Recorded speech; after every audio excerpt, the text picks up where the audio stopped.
and director of Redesign MD, where so it'll start the countdown here. Okay.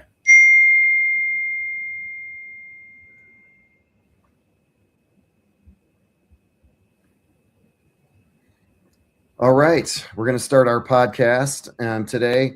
We're just starting and launching our podcast this year in 2026. I'm John Woodward, the owner and director of Redesign MD, where we focus on precision health and wellness medicine in general.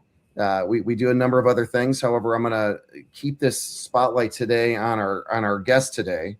And our guest today we're going to be talking about successful weight loss and strength variables. And Rich, I'm going to leave a lot of this up to you, so you can take it from there. But I do want to say a few words here about Rich. And, as we begin 2026 in January, a lot of people have these New Year's resolutions and goals, as we know. And so, how we get people are interested in optimizing their health. Weight loss is a big piece of that, as it affects multiple health variables, metabolic health, cardiovascular disease, cancer disease. I'm sorry about this. I'm getting a lot of text here. But today we're going to take a more of a good practical look. And Rich, you'll be able to guide us through this. I have some questions for you if you're okay with that. Yeah. Style. Of course. Right. And here I am asking Rich what style he'd like, because he's an expert in speaking. He's spoken around the entire country on multiple topics of health and wellness, and for that matter, prevention, disease prevention. And so what we're real interested today is short and long-term success goals and variables that are going to help people with some practical tools and strategies, whether it's behavioral health, how do I stick to it? Maybe some nutritional component pieces to that. Sometimes people get in the weeds, and we just need to go back to some basics. But I'm looking to learn a lot from today's program as well, and of course strength and how muscle is so critically important in wellness and disease. But so Richard Wolff, I'm going to introduce you real quick, Rich. Registered dietitian, licensed dietitian, been in the health and fitness industry for over 30 years, and so Rich is a mentor of mine, everybody. I worked for Richard Wolff. He's taught me a lot in the wellness industry, which has made me really expand in where I practice. And I use the instruments and the tools and the knowledge that Rich has taught me long ago, and all along the way. I call Rich up and I'm like, man, I have a talk. I need some help.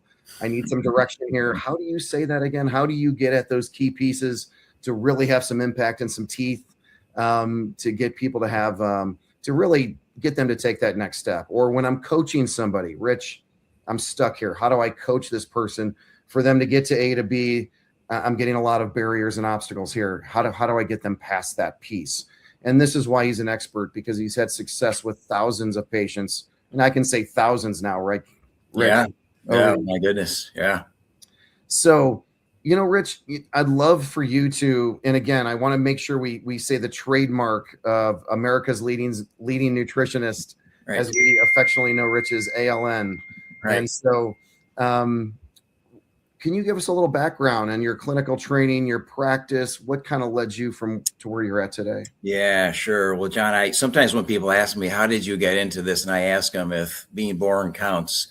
I was super young. My brothers and I were just obsessed with lifting weights. And little did we know back then, you're 7 years old, you like to push dumbbells around. So I think this is something I can truthfully say is in my DNA. I can't escape it. So now that I recognize that, just go with that. But my formal education started at Northern Illinois University back in the 80s. I have a professional degree in nutritional science. I did an internship in medical nutrition therapy at Northwestern, downtown Chicago. And my clinical experience as a registered dietitian, nutritionist, and licensed nutritionist, I taught for 10 years part-time in the Graduate School of Health Studies at NIU as I was growing my business over the years. So I gained some good academic experience teaching there. I worked with the America's leading and largest medical weight management company, HMR, Health Management Resources, for almost 30 years. We were an HMR account. I was a consultant to them. I worked for them as an employee. they were the leaders in medical weight management for decades, and their primary training center, their corporate training center, is at University of Kentucky School of Medicine. So I got a ton of good clinical experience with them for decades. And from that grew sort of my skills around coaching and behavioral change. And so we'll use that today when we're training clients in our studio at MedFitness. And MedFitness was born in 2009 after working with my brothers for 20 years in the field of, fitness, strength training, weight management. I went out on my own in 2009, and we've been 17 years in St. Charles, Illinois, doing our thing. And our specialty now is really supervised small group strength training, but we do a little bit of, we do some speaking and consulting here and there, but it's our day-to-day business these days is really the supervised strength training side of the equation. So. Nice. Yeah. Man, just to hear you talk about that robust background, and I can't believe it's been 17 years at MedFitness. Goes fast. I know, it's nuts. Yeah. Wow. And, and I can't say enough about you sharing HMR, Health Management Resources, sure, the technology with, of course, their leader, who is a behavioral psychologist, and you as a consultant, you were a significant piece with them and for them. And now all of this knowledge wrapped in that head of yours and shared in the studio at MedFitness in St. Charles. Yeah. We're going to share that, how if people did want to get a hold of you, at the end, if I forget to do that, we're going to have more pieces on that, but I want to make sure people do know MedFitness. And I'll just, shrink the logo here so you all can see MedFitness just for a moment here, but MedFitness in St. Charles, just so everyone's aware, if they're looking for that great equipment. I mean, I can let Rich talk about that later, but just the best equipment on the planet in terms of safety and meaningfully loading the muscles is just fantastic there. And I don't even want to go any more about it. I won't give it justice, but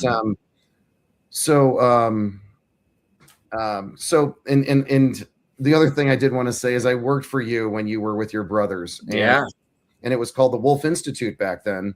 Yeah. And I thought, wow, I'm working in an institute of wellness. This is amazing. And Rich really gave me a chance and taught me how to speak better, taught me how to run group practice, group health management, weight loss practice. Anyway, John, you were one of our favorite coaches. So both the clients loved you and the team loved you. And you, of course, as you recall, you coached people through their strength workouts. You led the weight management classes, the weight loss, the weight maintenance. So you were a critical pillar in that whole system for years. Yeah. Oh, well, thank you. Yeah, it was a great experience. As Q&A fashion goes, are you okay with I start with the first question? Sure. So, from your perspective, what are the most common pitfalls people encounter when addressing weight loss or weight management in the modern society we live in today? Yeah. And I think the key word there, John, is modern. It does keep evolving. 30, 40 years ago, how we spoke about it and thought about it was a little bit different. But today, all bets are off. Things are chaos in the world of ours here. So I think from a global standpoint, the first thing we have to recognize, when we talk about weight management, we're talking about lifestyle medicine. So these are all forever behaviors. We don't want to start doing something that I'm going to stop in 2.5 months. We need to drill down on the fundamentals and say, okay, John, you want to lose 40 pounds? All right, here are the fundamentals. We're going to start practicing these now, and we're going to coach you, and we're going to hold you accountable. And we're going to train you and work with you for whatever it is, months, because ultimately we want you living this way for the next 50 years of your life. So this is not a short-term enterprise. We don't want to think about 2 weeks. We don't want to think about 30 days, all the things that are popular in today's culture. So these are forever behaviors. This is your life for the rest of your life. And we take it seriously because it's your health. We're not messing around here. We're not playing with things that aren't evidence-based with decades of science to support it. So I think just embracing the totality of this is a forever shift that we're making, and we're going to start working on those habits and reinforce them and build those skills into your lifestyle. So, yeah, man, that's fantastic.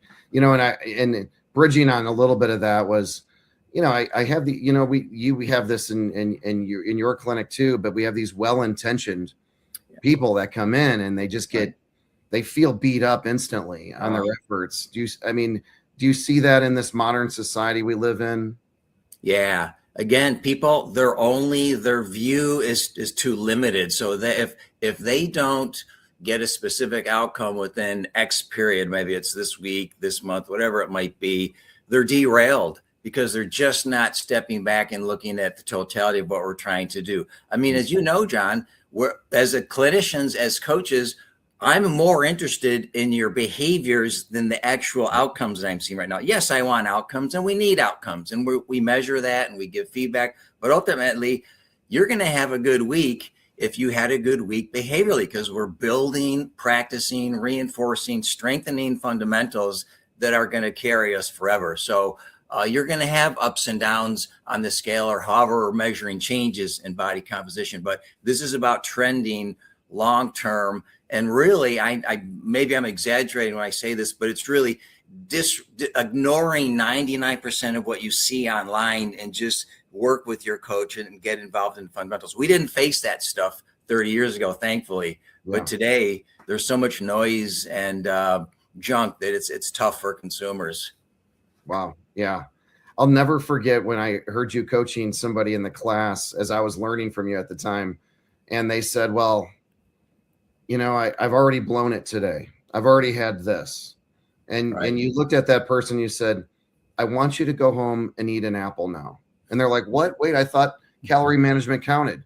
Right. And that was exactly what you said was, no, we're interested in repeating the behavior that we want you to repeat long-term. Right. I thought that was fantastic. John, the best way, let's take that as a good anecdote. That's a great one because that happens all day, every day.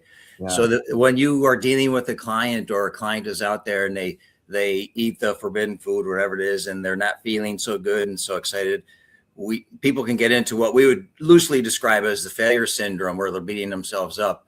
And the best way out of the failure syndrome is to practice a success cycle behavior, such as eating an apple. That behaviorally, physiologically pulls them into the success cycle. And then once you're there, it's 1,000 times more doable to stand up, dust yourself off and say, okay, next success cycle step and move forward instead of lulling in the mud for 20 days eating donuts. So yes.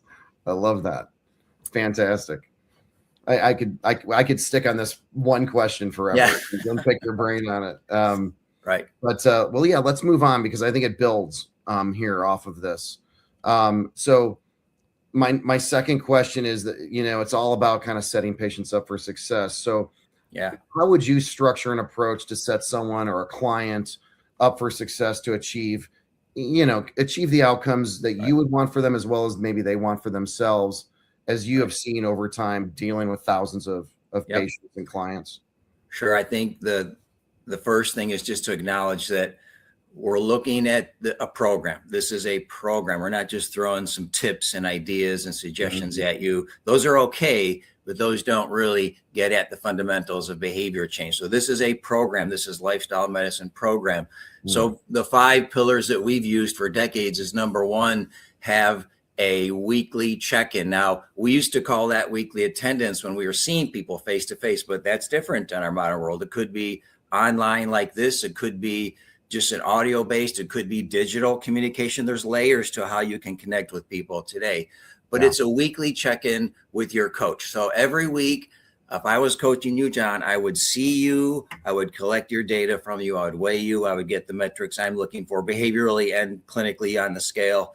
So you would see your coach once a week. This is a commitment. And so we bundle it as no less than 3 months of work on phase 1 and then 6 or more months in phase 2. So you're almost looking at a year of someone committing to this process of changing their lifestyle. But number 1 is a weekly commitment to attending, and that can look different ways today.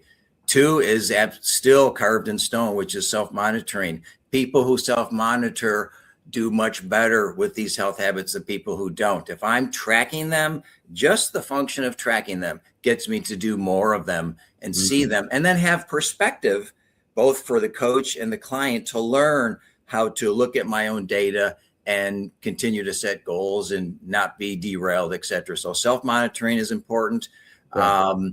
Then the three fundamental behaviors that we've used, number one is, of course, physical activity, moving your body through space. There's nothing more magical than getting someone to be active and having it affect their psychology, their mood, how they feel, as well as expending some calories. But I'll be honest with you, people talk about how many calories you're burning. And yes, we track that. That is the least important issue. It's about how it affects your brain and your momentum. Physical activity is the most reinforcing activity. John, if you go take a walk, not only do you feel good because you walked, but you feel physically and mentally better. That puts you in a position more likely to make good food decisions. You're more likely to sleep better. There's so much synergy with PA that is just amazing. So that one behavior drives other behaviors. So we start with physical activity. And as you know, from working with us, our standard has been the 2,000 physical activity calories expended per week, about 300 a day. And I won't get into the blood and guts of that now, but a formal goal for physical activity. Number two, similarly, is focused around whole fruits and vegetables, at least 5 servings per day. And again, there's direct benefits of the nutrition here.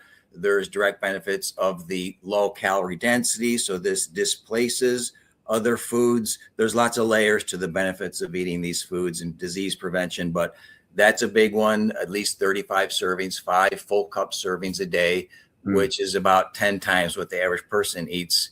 And then lastly, we use what would loosely be referred to as portion controlled meal replacements, blended shakes with fruits and vegetables added to them, meal replacement bars and or entrees as a way of adding structure and calorie control and getting into what we would refer to as a decision-free eating plan, where you don't have to overthink, what am I doing?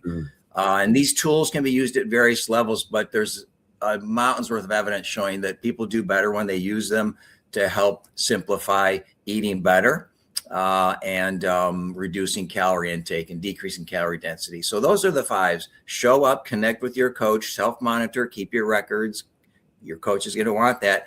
And then physical activity, whole fruits and vegetables, and then meal replacements used strategically as calorie cutting tools in combination with the veggies and fruits. So, man, that's awesome.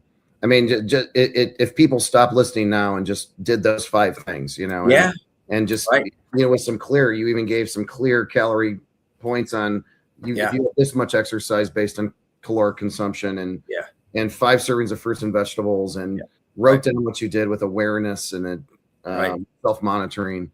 And I love, so I used to sit in your class and write down the one-liners that I would pick. I'm like, I'm going to use that one again. And one of the ones that you did was that you said was physical activity is the glue that pulls the other behaviors with it. And I thought, man, I've been saying that probably monthly for the last, it's been a while, for the last 20 some years. And you're right, John. The example I make, and it speaks to what you just said, is that if you, let's say I said to you, hey, John, let's go get a brisk 30-minute walk tomorrow morning. Okay, I'll meet you there. We do a brisk 30-minute walk. That behavior doesn't lead to, hey, let's go get a box of Dunkin' Donuts right now. It's just the opposite. It makes you want to go home and make another good decision. So it is powerfully motivating and reinforcing when you engage in that habit. You're right. So we could take bigger dives on physical activity, I'm sure. We have this huge problem in our society with insomnia and sleep problems. And geez, I mean, as you know, boy, you get a good workout in and you sleep better that night. Right. You choose better at the kitchen table, or in the restaurant for that matter. But I love it. I love those key pieces. John, I don't know if you're familiar with Michelle Seeger. She's a behavioral scientist at the University of Michigan. She wrote a book maybe, not quite 10 years ago, entitled In the Now. And her whole contention is that as behavioral scientists, as well as practitioners, we sort of focused on what she calls islands instead of in the now. She says, if you can get in touch with what motivates you now, it's powerful. And I remember telling a group recently at a presentation I gave, I said, guys, get in touch with your now. I can tell you one of my nows. I've got 3 of them. One of them is I just physically feel better when I'm active. There's just no way to debate it. I Mhm. sleep better. I fall asleep faster. I feel better when I get up. I feel good during the day. And I had gone through a short stint of not exercising because I had injured my knee. So the therapist said, "Hey, Richard, no exercise for 2 weeks." Okay. I couldn't figure out why I wasn't getting to sleep at night. I thought, what's wrong with me? Oh, that's right. I've done no exercise for a week. Yeah. So for me, I just feel better. And there's different ways to quantify it, but that's just the power of consistent physical activity over a sedentary lifestyle. It's just the kiss of death. So, Oh man, that's powerful. That's awesome. That's awesome. Hmm. Okay, let me go on to question 3 if that's okay. Yeah. And we can always revisit these, or if you want to expand on any of them, Rich, let me know. It's always weird for me to ask, kind of direct the podcast, but this next one is the absolute must do's. And so, and again, I know there's going to be overlap with these questions, but in your experience, what are the absolute must do components for successful weight loss and long-term weight management interventions? Even if it's 1 or 2 or whatever you would say that are non-negotiable across your groups you've worked with. And John, it's a must do when people say they hate doing it. So let's say you're just out there, you're a normal person, and maybe you don't have the time or and money to invest in getting a coach or doing whatever, although that doesn't cost a lot these days. But let's say you just say, I'm going to go do something on my own. First and foremost, you absolutely have to commit to monitoring your health habits. All bets are off. The gap between what people say they do and versus what they actually do, or what they think they do and what they actually do. So if you can't log the fundamentals, as we've done over time, you're weighing yourself once a week, you're writing it down in however you're logging things. You're reporting how many apples and broccoli servings did I have today? Every day. At the end of the day, I'm looking at this, I'm seeing it, and I'm writing throughout the day. So we at HMR, we called it a lips pen. As soon as the food hits your mouth and you write it down with your pen. Today, it's probably lips iPhone. So you log it into your iPhone. But it's the connection between I eat and I log it in. I eat and I log it in. I record. So I'd say this self-monitoring is critical. And people don't like doing it, but that's too bad. I mean, this is so critically linked to better decision making. It would be like you telling me, "Hey, Richard, I need to get better with my money." Well, okay. And let's go 12 months without recording anything, without looking at anything, without setting any objective. So I've got to look at those numbers to see where I'm at. Same thing with your food habits. So I would say self-monitoring, given the tools we have today, is available to everyone, and it's easier than it used to be, actually. So you got to have some data points that are daily, logged, and weekly, and track that over time as a way of beginning to see what's happening with those to-dos. So nice. Oh, and listening to you talk, I'm thinking of, I think, and one of the things you required me to do was, John, if you're going to lead people down that path, you need to practice these behaviors. Right. The terrain they're under. How to shift left or right when they're throwing a curveball in the world that we live in today.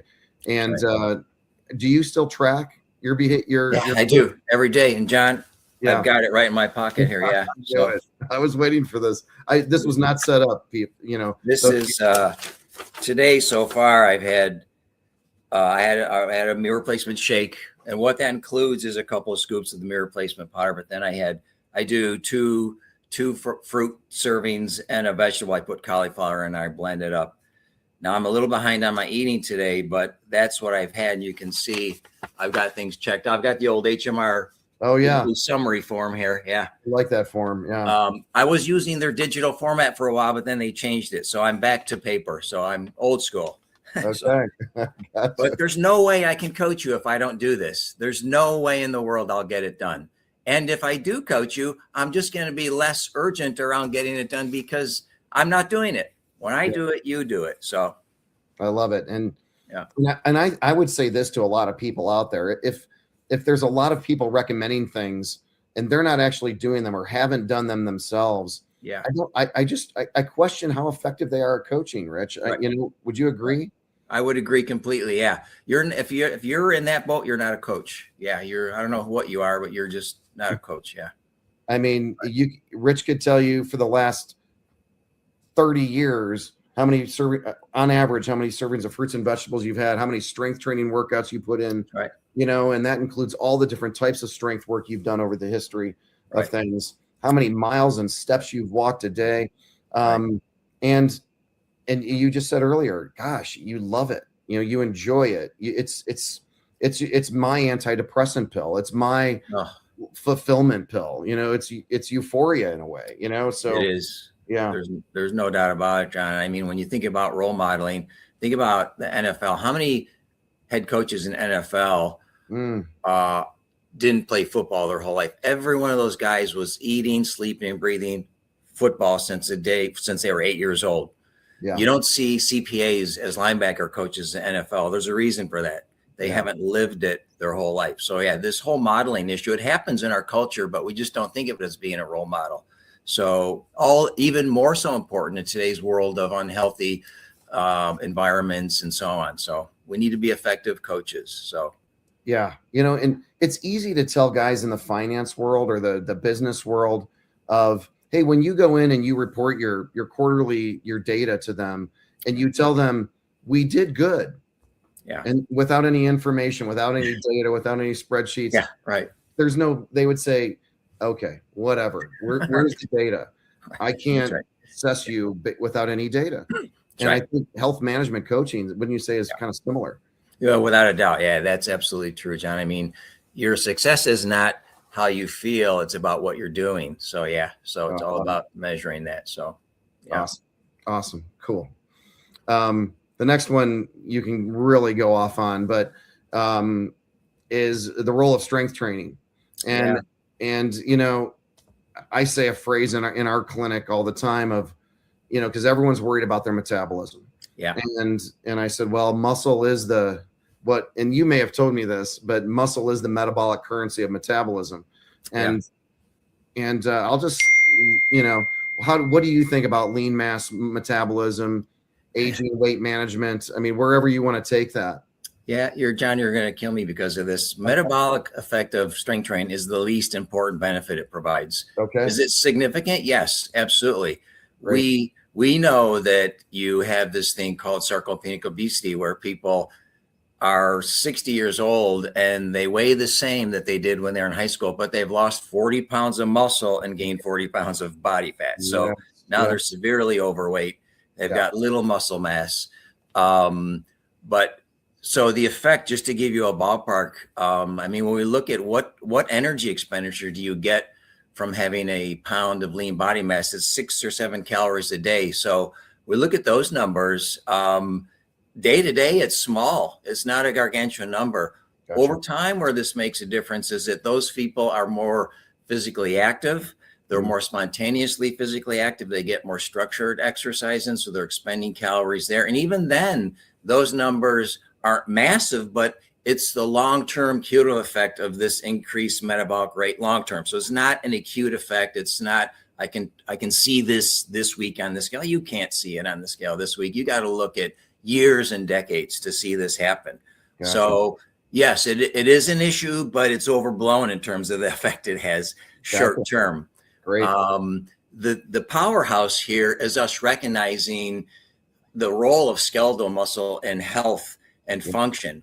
And so if I'm getting weaker, obviously I can't move as much. So not only does my informal and baseline activity go down, but I can't get any structured activity because I'm so weak. Walking a mile is exhausting. Yeah. John, you and I walk a mile and I feel great. Yeah. And it's easy. Yeah. It is not hard to go take a walk. Right. It is easy. If you're weak, it's difficult to go take a walk. So you're less inclined to be active from a structured standpoint. Your spontaneous activity continues to decline just because you're weak and fatigued all the time.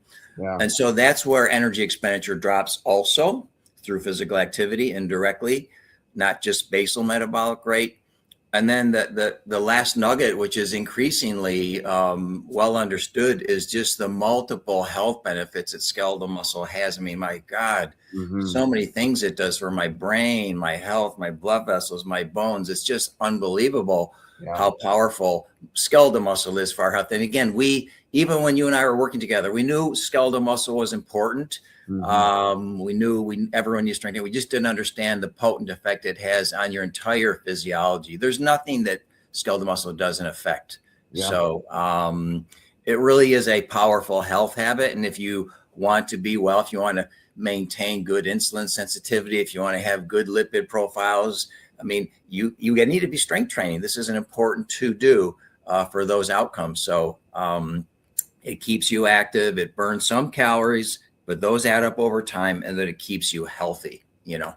Great. Yeah, Rich, thanks for emphasizing too that metabolic piece of that, because we do get a lot of people that come in, I don't understand. I'm working out and I'm not losing the weight. And, Right. as you said just very well, is, yeah, well, it's not going to have gargantuan shifts from a Yeah. caloric burn possibly. But yeah, I've done a lot of focus with some folks in our clinic on bone metabolism. Yeah. So from a metabolic standpoint of bone metabolism, Right. it plays a huge role, as you Sure. taught before. And so, yeah, I think it's, what we say is, if you want strong bones, you need strong muscles. That's right. And Yeah. as you taught me about Wolff's law, and Right. Wolff's Law. Exactly. so Amen for Julius Wolff. Yeah. Right. Julius Wolff, yeah. And I think it's just critical. It's just, yeah, as you said, it's fantastic. Yeah. And I've been a strength training coach for you guys as well. So that was fantastic with your methods and studio. So well, great, Rich. Yeah, I appreciate that. That's awesome. And anything else about strength work that you wanted to plug here? Yeah, I would say, again, this is consistent with my messaging overall, John, is your strength training program can be much, much, much simpler than you realize. I mean, I do 2 full body workouts a week. It takes less than an hour. Yeah. Now, it's a hard workout. It's very intense. It's challenging. It's focused on safety. Of course, this is not about risky weight training practices. I'm not whipping weights around, but I'm stimulating my muscular system and getting a good anabolic stimulus from that. But I think people overcomplicate, just like they overcomplicate everything. I mean, our clients come in, their workouts are 25 minutes twice a week. So we've got people between the ages of 50 and 100 who would never walk into a gym and try to guess and put together a strength workout and spend 3 to 4 to 5 days strength training. I mean, it won't happen. And it's good that they're with us because it's safer, it's more efficient, it's doable.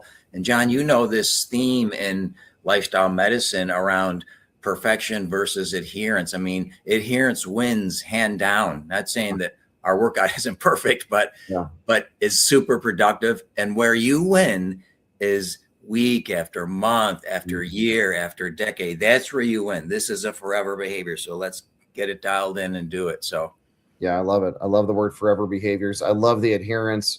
I love the Angela Duckworth's comments on grit. Who succeeds is the people who persevere and stay after it. Yeah. Not the most skilled people, not the most talented people. It's the people that, as you just well said, week after week after month after month after year are the people that succeed. Yeah, they're the successful ones for lots of reasons, but yeah, absolutely. So simple is also relevant for strength training. Great. And I my gym in particular does have some, sorry about these alerts. That's all right. I probably need to see if I could, I'm sorry. I don't know how to delete that my gym has some hammer strength equipment, which just very smooth and a great way to load the muscle. And it's amazing how many people comment, Rich, when I'm coming in and leaving so soon. Right. And I'm like, I got a full workout in. What are you talking about? Right. And I have a lot of people that are afraid of strength training because of all the injuries out there. And I don't remember ever seeing anyone injured from the methods that you guys taught. And that's honest. I don't ever remember anyone injured from that. Maybe they were injured from something they did in the yard at home, but not from training. Right. Not from the workout. So I mean, extreme. think about it. That would be like, John, if people were getting hurt in their workouts, if your protocol is hurting you, that's like going to the doctor and saying, "Hey, doctor, now can you help me? I've got this medical issue." And you say, "Well, okay, we're going to have some complications and issues and problems and injuries along the way." Yeah. What? You're supposed to help me, doctor. What Right. do you mean? That's what the average person deals with. They enter into their strength workout thinking that collateral damage is the cost of strength training. It isn't. It's a consequence of bad strength training. You should have, I tell our clients, you should have no collateral damage. You should leave feeling better, functioning better, being able to fall over and have no injuries. Yeah. So this is about zero collateral damage, which most people don't understand that. They think I got to pay, my price is a sore shoulder. That's the price. No, it isn't. Right. Yeah. And functionality as we get old, as I get older, when people ask me, well, what are your goals from strength training? I said, to stay functionally active. That's right. and not get hurt. Yeah. The last thing I want to do is get hurt and be pulled out of activity, because it affects so many things, as we talked about, is the glue. But the one thing I mention a lot is bending down under my desk to unplug my computer cord is so much easier when I'm working out than when I'm not working. It feels different. Something as simple as putting on your shoes for some folks. Wow. I didn't, it was effortless this time. Sometimes I have to grunt and groan in order to get in position to tie my shoes, right? Or some folks say that, and it's like, and as you've said to me before, no one comes through your doors and says, boy, do I regret all that effort I put into my health showing up here day to day. I am really angry I've invested in this. Right. Yeah. Nobody says that. Who says that? And John, speaking of shoes, I think about this every day, because for some reason I sit on the floor when I'm getting my shoes on. So it's dark. The room is dark. Joanne's sleeping. Yes. I'm in the closet without the light on, putting my shoes on, and I'm getting down. I drop down on my butt. I put my shoes on. I'm thinking, every now and then I think, gosh, not too many people sit down on the floor like this to get their shoes on. Easily snap up and down. But, I feel like I'm 30 years old at 62. So there's all these little ancillary benefits to being functionally strong. Yeah. I was going to say, our age, there's a lot of people that, they're like, what? You sit on the floor and put your shoes on? Are you crazy? You're right. Right. So, okay, great. Let me ask another question here. Just a couple more questions, if you're okay with that. Yeah. We'll probably go over a little bit as we expected. But fasting as a tool. There's a lot of interest in fasting, intermittent, time restricted, longer fast, short fast. We have a lot of questions around this. In fact, I did a talk on longevity the other day, and someone had since then has asked, hey, you didn't mention fasting as a tool for longevity. Any thoughts on that, or cautions, concerns, or I know that's kind of a strange one, because strange. Yeah. It's a couple of things just to be aware of around fasting. I mean, it's currently fasting today is accepted as a medical option. You've got these clinics where you can be medically supervised on varying degrees of fasting to treat serious obesity and serious health issues. So if someone's doing a water fast for an extended period of time, I think you would probably suggest they need some medical supervision if they're under those. They're going to do that. Of course, it's a great way to generate an energy deficit. Obviously, I'm consuming next to nothing, fluids, etc., to sustain myself. I think that's the minority of people that should consider that as an option. Fasting, just from a public health standpoint, the challenge I have with fasting is that it focuses on what not to do instead of what to do. And we know people learn more easily what to do than what not to do. So if I say to you, John, I want you to eat 2 apples and a cup of broccoli every day, those are to-dos, and there's specific steps you can practice and learn and overlearn and become reflexive with. And now that's your routine. I'm eating these foods. That's my routine. I shop, I get these foods, I bring them home. Here's how I like them. Now I have reinforced a actionable health habit that is directly related to my health. Fasting isn't like that. It's trying to do nothing in a world that throws food at you at the speed of light every day. So it's tough from that standpoint. I'm not aware, and there might be some data out there, I'm not aware of any good long-term weight loss maintenance data on people who fasted to lose significant amounts of weight. I mean, at some level, they have to develop the skills to navigate the modern world. So that's why, our approach has historically been measurable to-dos that are reinforcing, easy to repeat, easy to track, etc. So from that perspective, I would take pause, and if I was working with someone, I coach someone. We've never used fasting in our program. It's always been, here are your to-dos: track, monitor, come in, I'll coach you, we'll set goals, etc. So that's a sort of a paradigm difference between the two. I'm doing nothing, just get through the day, don't eat, versus I'm actively problem solving my to-dos: how to shop, where to go in a restaurant, how to order in a restaurant, what do you say? There's so many layers to the skills to manage the to-dos that you can practice and give assignments, etc. So that's sort of an area of pause for concern behaviorally. Yeah. And the last one is just lean mass maintenance, of course. We know that if you have older adults doing long periods of fasting, difficult to get adequate protein to maintain anabolism and maintain lean mass as well. So, I mean, I'm not taking any firm stance against fasting. I think there are some ways that you could approach it and coach appropriately for someone who's doing some fasting, but you'd have to be sensitive to that whole learning process where your success is going to be largely a function of what you do. So we got to get the to-dos nailed down, and we got to practice those, even if I'm using some fasting in the totality of my lifestyle. Yeah, no, I like that, Rich. That's a good point in terms of coaching people, and let's focus on the to-dos as opposed to what not to do. Yeah, as a easier from a behavioral standpoint, and it's easier to reinforce people on the to-dos. Yeah, and I'm not aware of any long-term data on weight maintenance or either for that. Walter Longo, right.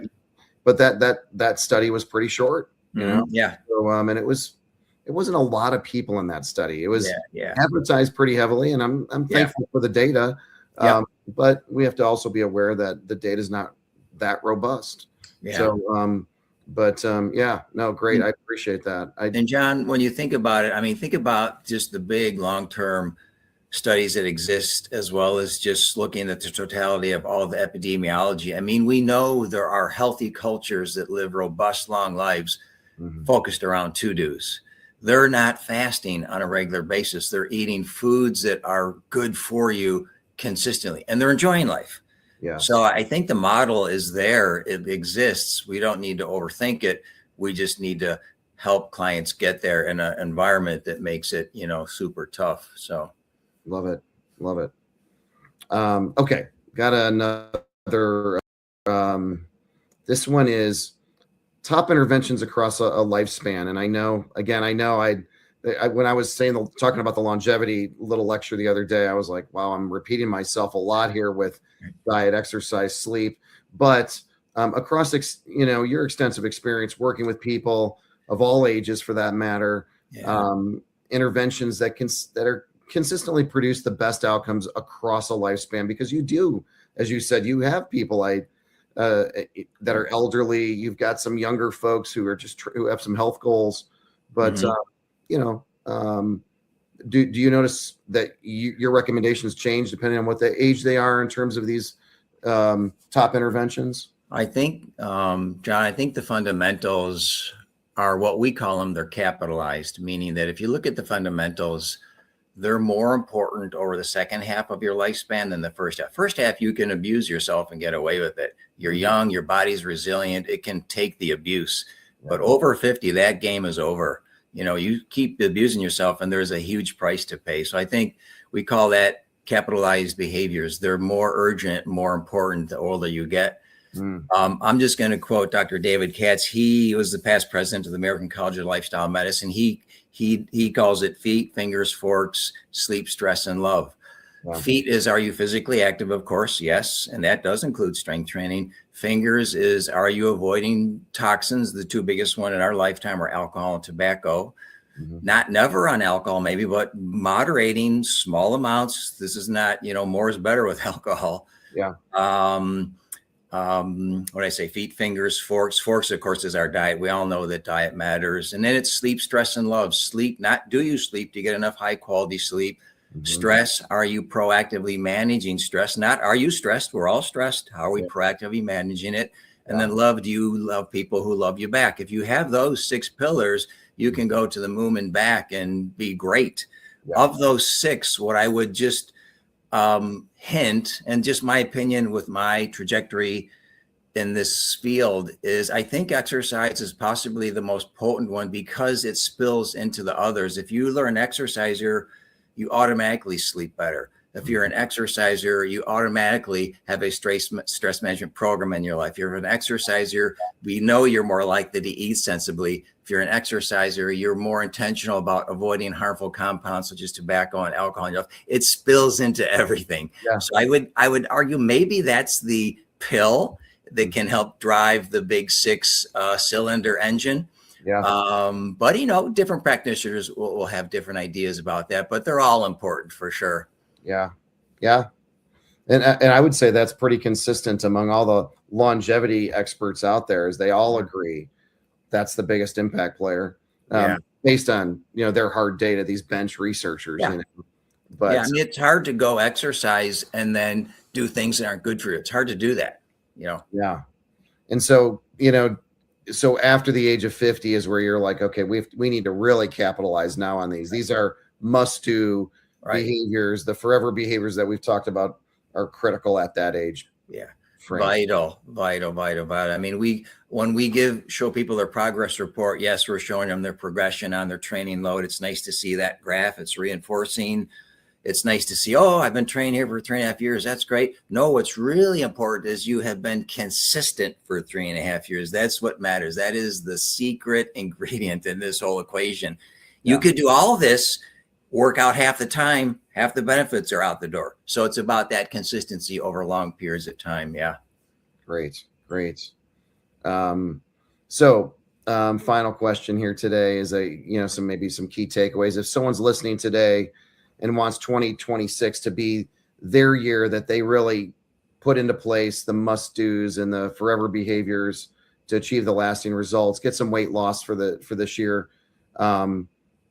And again, I think you just said it, but the single most important principle you would emphasize to really push them with some momentum into 2026. Yeah. Well, John, you're familiar with the trans-theoretical model of behavior change, this whole idea of behavioral readiness. Let's just assume that there's a listener out there who says, okay, in my heart of hearts, I'm ready. Okay, good.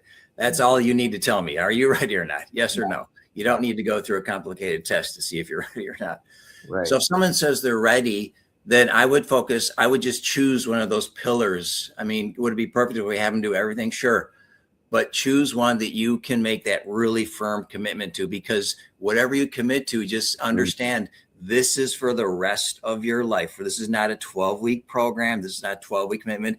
Can you get going for the rest of your life? If you say yes, then some accountability around that habit, whether it's strength training with a trainer, whether it's walking with a neighbor, whatever it is, a dose of accountability goes a long way once you get into action. So however that looks for you, but choose one of those pillars that I mentioned. And exercise is good because it's so synergistic.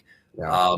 And then no, this is for the rest of my life. Let me get going here. Let me build momentum and let me keep going until the day I die. The joke that we make to our clients about their strength workout is that you feel so good strength training that on the day of your funeral, get your workout early so you feel your best at your funeral service. So, but really, it's whatever they want to choose and then make a firm commitment to that. So, yeah.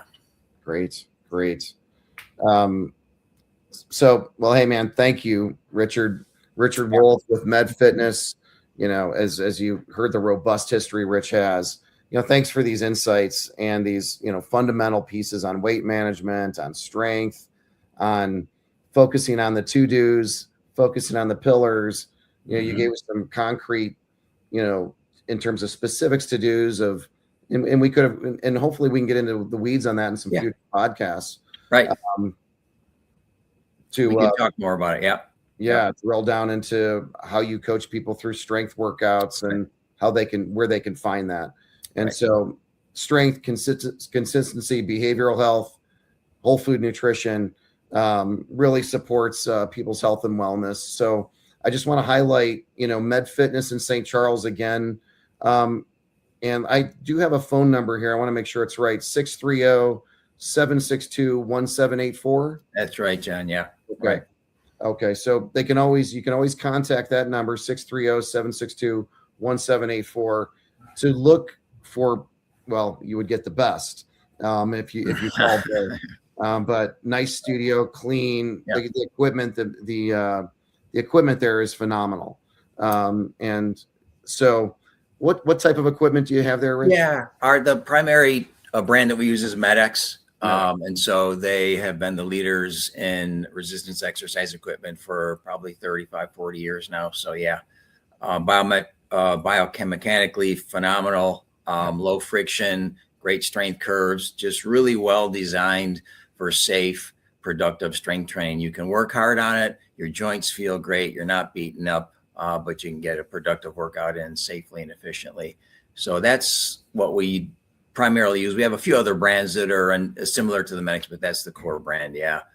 And clients can do a free trial workout, John. Clients who are prospective clients can come in, go through a free trial workout, kick the tires, try us, no cost or obligation. It's a good way to test drive us if you're thinking maybe this is something for me. So great.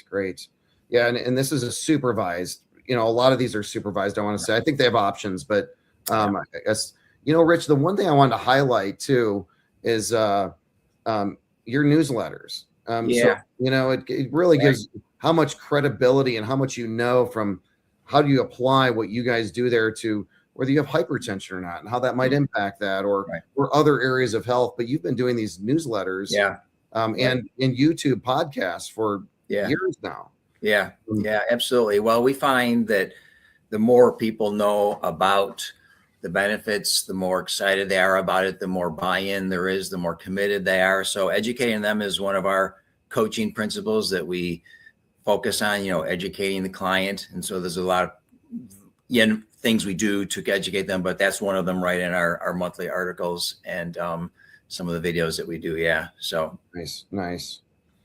So here you have it. Richard Wolf, registered dietitian, licensed dietitian, America's leading nutritionist, owner and founder of Med Fitness.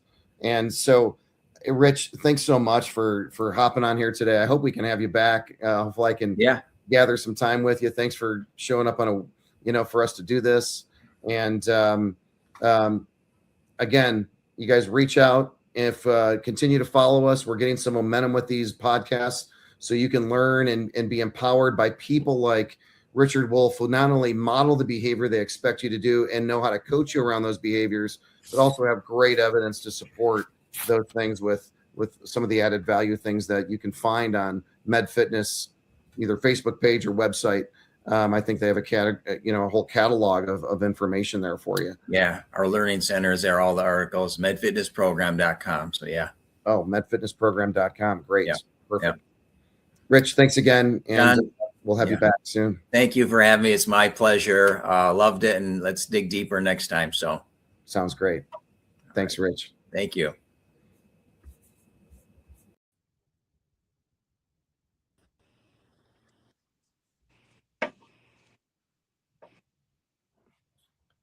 John, you there? Hey, Rich. Can you hear me okay? Yeah. Absolutely. Okay. This is our first time officially doing this. So we're live. We're live again after our talk. And so it's not the perfect scenario for me here. Some people might figure out I'm in my car. But we will, we're probably going to get a lot more people watching this and have more questions for us. But there are some people that are watching it. We did blast it to several sites. We'll blast it to yours as well. So some of your folks can, well, it looks like we're getting lots of questions here now. Can you see these? No. Okay. For some reason, yeah. Let me read some of these so we can get right to their questions if that's okay. Yeah. So, well, let me see here. Heidi, are you there? I'll tell you what. I'm gonna read this question here. I don't know if there's 29 questions. It says 29, but I'll go through this one anyway. Can inflammation block weight loss even with a calorie deficit? So maybe we hear that a lot, right? I'm so inflamed. No matter what I do, I can't lose the weight. Um, so I guess you could approach this many ways, Rich, but Yeah. I'm sure you fielded this question before. Yeah, I'd say weight with weight loss. Of course, most people, as you know, John, they're losing weight to improve their health. So if we see that there's inflammation, that's of course a health issue, but it really doesn't change the energy dynamics on thermodynamics and energy deficit sort of physiology. So if you're in an energy deficit, you're going to lose weight whether you're inflamed or not. That's not an issue that interferes with lipolysis or any of those metabolic pathways. So Great, great. And something I like to add to that, Rich, too, is what we eat can be inflammatory. Or some of the food products that we eat are anti-inflammatory, for that matter. So very true. Yeah. there's a double feature burn as well as so. Yeah. So that could be approached many ways. Mm-hmm. Let me see.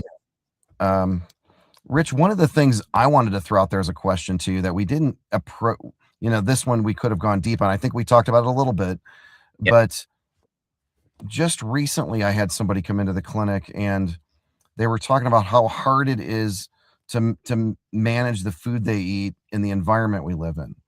Right. And right. Can you shine some sensitivity and light on that for a moment, just so people understand that it is difficult out there Right.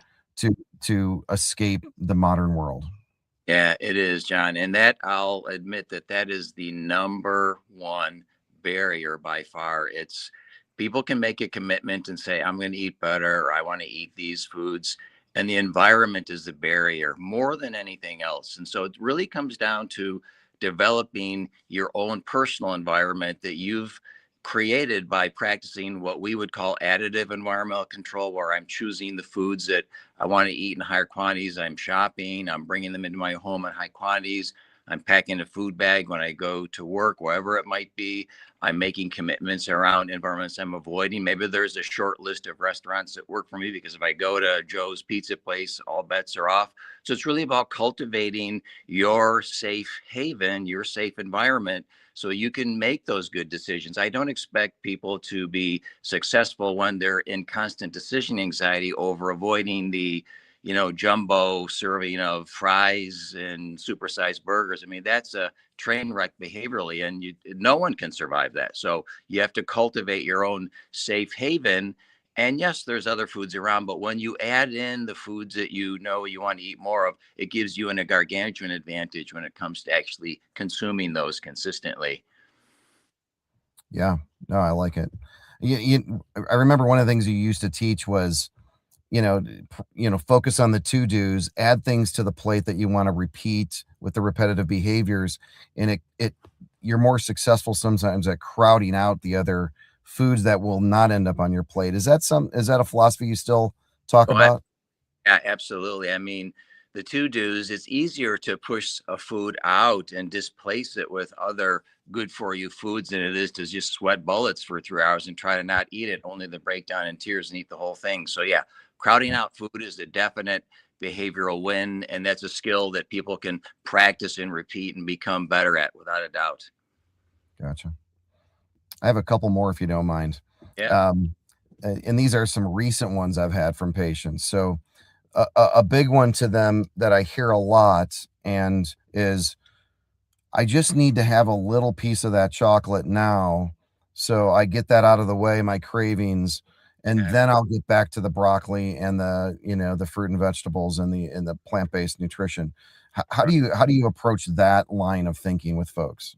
Yeah, it's a slippery slope, as you know, John. What tends to happen, because foods are so delicious, foods like that, that consuming them is reinforcing. So the more you eat, the harder it is to stop. Yeah.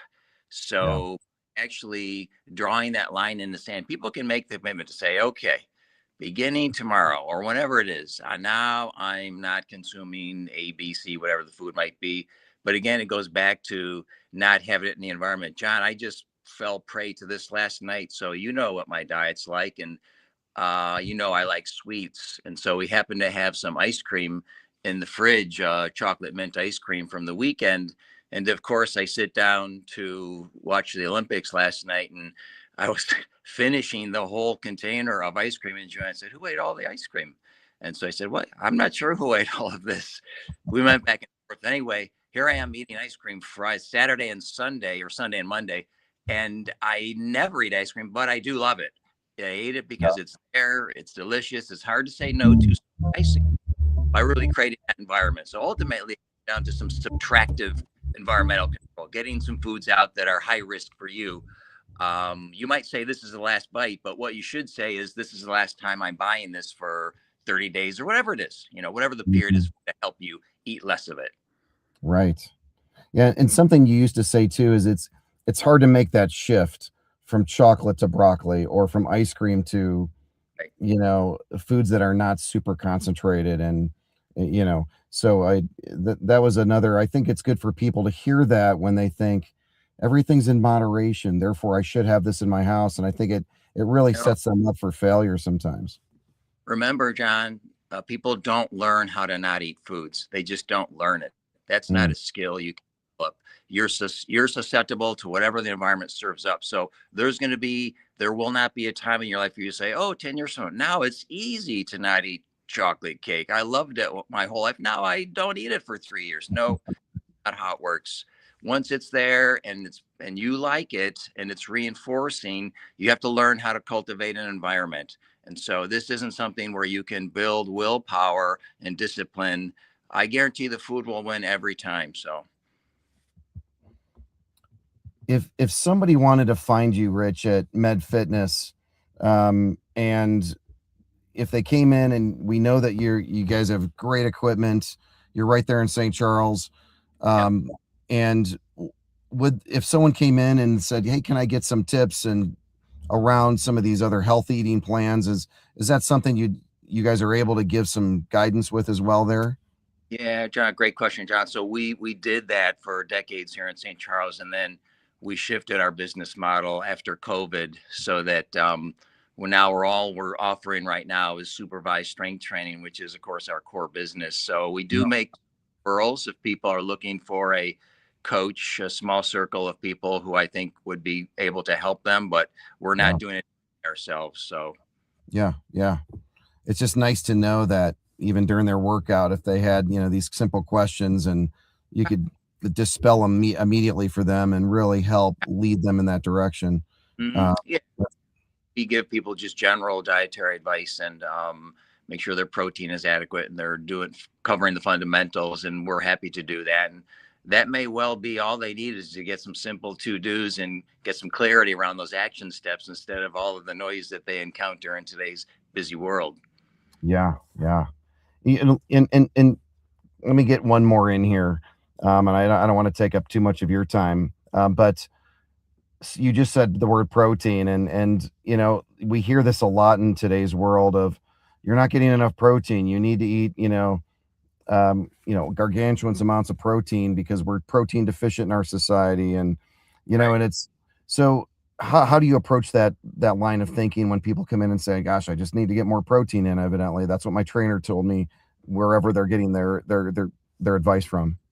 Yeah, so we try to take an evidence-based approach to that, John. If we look at the consensus based on all evidence that exists today, we're aligned with what the Academy of Nutrition and Dietetics would recommend, the American College of Sports Medicine, and the International Society for Sports Nutrition. They're all recommending 0.6 grams per kilogram of ideal body weight. So translated, it's 0.7 grams of protein per pound of ideal body weight. So if I'm talking to a client who says, yeah, I really want to weigh 30 pounds less, okay, take that weight. That's what we should base this on. I'm not trying to base it on 30 pounds of extra adipose tissue. So take your estimated ideal body weight. If I take my weight at 185, it's about 130 grams a day. So I can divide that up into 3 or 4 meals and or snacks a day. but it's going to be 0.7 grams per kilogram. Most of the online influencers will be significantly higher than that, is what you'll hear if you go online and listen to people. Right. But where the strong, consistent evidence over years shows that this is that cut point for most people. Going above 0.7 per pound really doesn't make any sense unless you're a professional bodybuilder and you're on a severe diet. So, yeah, gotcha. Perfect. Well, terrific. I'm glad we got on here and answered some pointed questions. I wouldn't be surprised if we get blown up with a million other questions, since we're throwing this to multiple sites, Rich. yeah. So maybe what we'll do is we'll just let people know that we'll have more of these podcasts, and hopefully together we kind of cut our teeth trying to get the IT and the connections here. But we'll make this a little smoother process next time, and we'll probably let people know way ahead of time with a little bit more understanding of what we're going to be doing. But maybe we can address some questions in the future podcasts then that people will have when they watch this later on in the recorded version. So I love it. That sounds great, to just take some off the cuff questions, right? Yep. Perfect. Well, great. And I want to thank Heidi. Heidi's on here. She helped put the studio together here for us, so we can do this live and jump on here and answer questions for folks. So, Rich, lots of rich information in this video and with some of the Q&A here at the end. So really appreciate it. We're going to, Heidi, and I know you can hear me, we're going to post some Med Fitness, because I know people are going to want to go and get some great workouts. And I know while they're doing that, pick Rich's brain and the other trainers there on some key information, particularly around good strength and fitness and wellness. So anything you wanted to add, Rich? No, John, I think probably the concluding remark is always that in today's world of busyness and confusing information, simpler is always better. The fundamentals are not complicated. Where people need help is around clarity and ongoing commitment and support to do the fundamentals. We don't need to reinvent the wheel here. So it's fundamentals over practiced over years is really what's going to get us to that life that we're looking for. Love it. I love it. Thank you so much. Well, Rich, thanks again. Thanks for doing this again with us. And I had a ton of fun doing it with you. I'd like to do it again. So do it again. I love it. Yeah. Thank you, John. Appreciate it. Some juicy topics to dig into. That's right. All right. Well, thanks everybody. Thanks for attending. And Rich, we'll talk soon. Okay. Thanks, John. Hey, thank you. Thanks, Heidi.